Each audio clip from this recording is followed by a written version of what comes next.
Dieu nous accueille, peuple du monde. Dieu nous accueille dans sa maison.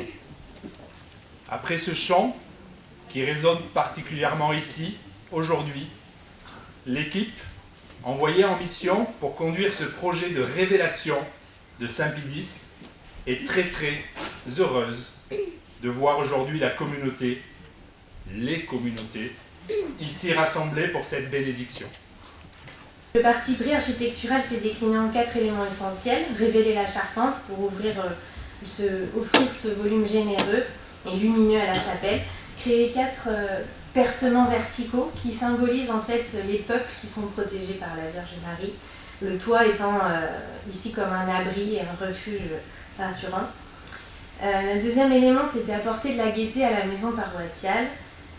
Pour appuyer encore la fonction d'accueil qui était vraiment une volonté forte de la paroisse, inciter l'esprit d'ouverture et d'optimiser.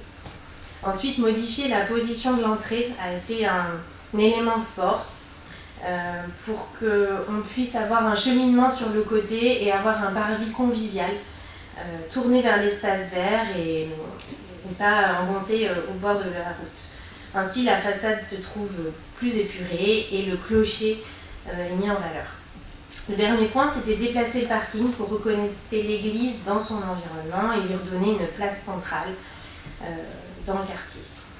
Pour parfaire l'architecture, la conception des vitraux m'a semblé indispensable assez vite. Et donc ces successions d'ouvertures carrées étaient pour moi une fresque que j'imaginais. Et donc j'ai choisi l'artiste Marie-Charlotte Zago qui va vous présenter ensuite son travail pour nous accompagner et pour continuer cette chaîne d'intervenants du projet. Donc les travaux ont duré 11 mois, 14 corps de métier différents se sont succédés et chaque intervenant a participé à l'œuvre collective. Les vitraux sur le côté, que l'on peut lire comme une frise, nous accompagnent jusqu'au cœur et ils ont été pensés selon un dessin d'inspiration végétale, à la fois figuratif et abstrait, pour vous inviter au recueillement. Côté nord, les vitraux ont des couleurs dominantes de vert et de bleu. Ils sont là pour évoquer la repousse de la nature, l'espérance. Au sud, les vitraux au ton plus chaud font référence à la maturité, à l'avancée dans le temps. Les parties réservées en vert blanc opaque, qui se distinguent de la palette colorée, sont les symboles clés des premiers jours de la Genèse. Je veux saluer donc la présence d'Olivier Rieussé, le pasteur, et renouveler ses remerciements pour l'accueil de la communauté pendant tous ces mois, pour que la communauté puisse célébrer. D'ailleurs, c'est là-bas que j'ai célébré au temple du Petit Charan au mois d'août. Et puis les prêtres et les diacres qui sont là, nombreux. Et je crois que c'est extrêmement important avec vous tous qui ne pouvez pas rentrer dans cette église révélée. Je trouve que ce mot est très juste, mieux que rénové.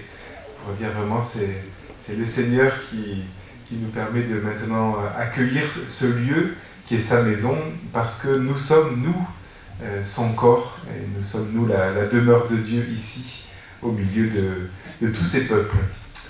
Alors, sans plus attendre, nous allons procéder à la bénédiction de cette église, avec bien sûr aussi dans le cœur toutes les salles attenantes, qui sont des salles essentielles pour la vie, pour l'annonce de l'évangile, pour la vie de la communauté. Frères et sœurs bien-aimés, demandons au Seigneur de bénir cette eau qu'il a créée. Nous allons en être aspergés en mémoire de notre baptême. Que Dieu nous vienne en aide, afin que nous demeurions fidèles à l'Esprit que nous avons reçu.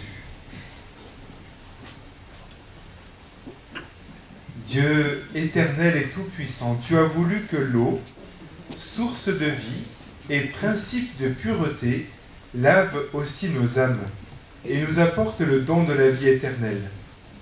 Daigne bénir cette eau pour que nous en recevions des forces en ce jour qui t'est consacré. Par cette eau, renouvelle en nous la source vive de ta grâce.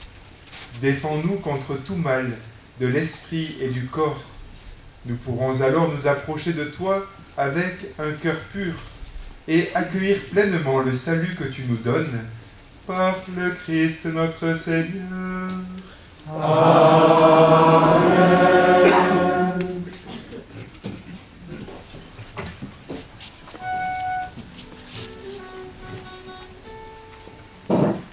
J'ai vu l'eau vive jaillissant du cœur du Christ, alléluia. J'ai vu la source devenir un fleuve immense, alléluia. Tous ceux que lave cette eau seront Sauvés chanteront, alléluia, alléluia, alléluia.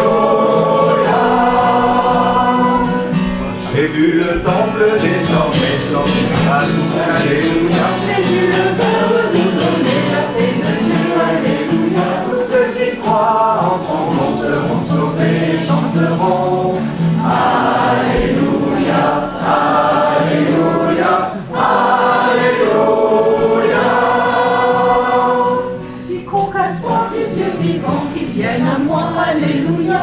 Et de son cœur jaillira l'Esprit de Dieu, alléluia. Jésus revient Victorieux montrant la paix de son côté, alléluia, alléluia, alléluia.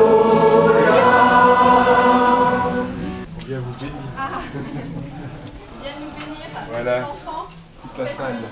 Moi, nous envoie du béni.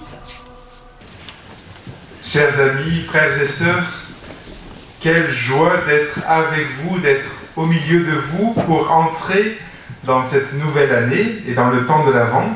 Et quelle joie de commencer cette année par la bénédiction de l'église Saint-Pédis qui vient de bénéficier de travaux si importants de rénovation, avais-je écrit, mais de révélation, puisque c'est ainsi que cela a été énoncé. Toute l'histoire du salut, toute l'histoire sainte est jalonnée de bénédictions. Nous allons de bénédiction en bénédiction. Le Seigneur nous bénit pour que nous soyons nous-mêmes porteurs de sa bénédiction.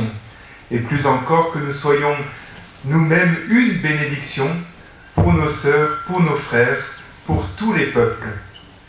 Bénir, c'est dire du bien, c'est vouloir du bien, c'est appeler au bien. Et par le firmament, son manteau étoilé, et par terre le soleil, je vais crier mon Dieu. Tu es grand, tu es beau, délivrant de tes mots, tu es le Dieu d'amour. Il dit la bénédiction, il rompit le pain et le donna à ses disciples en disant, prenez et mangez-en tous, ceci est mon corps livré pour vous.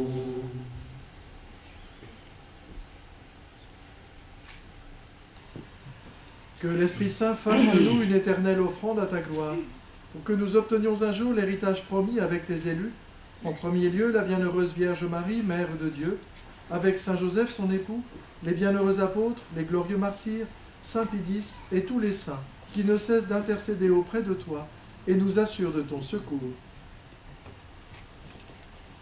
Et maintenant nous te supplions, Seigneur, par le sacrifice qui nous réconcilie avec toi, étends au monde entier le salut et la paix. Affermis ton Église en pèlerinage sur la terre, dans la foi et la charité, en union avec ton serviteur, notre pape François, notre évêque François ici présent, l'ensemble des évêques, les prêtres, les diacres et tout le peuple que tu as racheté. Bien rénovée, resplendissante, qui se révèle, peut-être entièrement ou pas encore, mais continuera à se révéler grâce à nous. Nous pouvons en être fiers. À tous et à toutes, elle ouvre à nouveau et largement ses portes, comme signe d'un nouveau départ. Nous pensons qu'elle continuera à être peut-être pas aussi débordante qu'aujourd'hui, mais au moins souvent pleine. Avec cette rénovation, cette révélation, j'ai envie de dire, même si le moment n'est pas approprié, ils sont finis, les jours de la passion. Alors, frères et sœurs, puissions-nous suivre plus sereinement, parce que voilà, tout est fait, plus sereinement et alors avec plus de détermination des pas du ressuscité, jusque dans son royaume de paix et de joie parfaite. Alors à tous et à toutes, par l'intercession toute puissante de la Vierge Marie, Notre-Dame des peuples, grâce, bénédiction et paix de la part de Dieu notre Père en son Fils Jésus ressuscité. Amen. Un merci global maintenant pour tous ceux que j'ai oubliés, évidemment, et qui sont vraiment des acteurs au quotidien de la vie de la paroisse ici. Que ce lieu vive, que ce lieu soit joyeusement ouvert, accueillant, et avec aussi ce parvis qui est tout un signe fort pour aller à la rencontre de ceux qui habitent ici. Que ce soit un lieu d'échange, un lieu d'envoi aussi, un lieu de joie.